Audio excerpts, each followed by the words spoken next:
म्हापसा महानगरपालिका मार्केटमध्ये झालेल्या क्षुल्लक कारणावरून झालेल्या वादाचं रूपांतर मारहाणीत झाल्याची घटना सोमवारी दुपारच्या सुमारास घडली।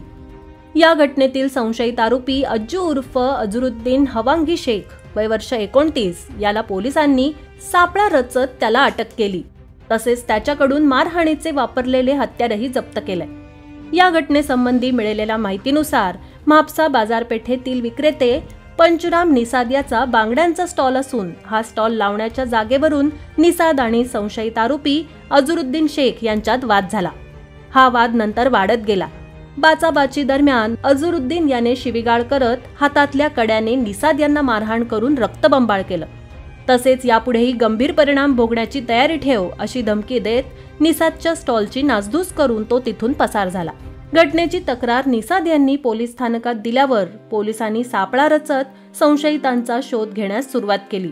मात्र काही तासातच बारदेश येथे संशयितांच्या मुसक्या आवळण्यात पोलिसांना यश आलंय।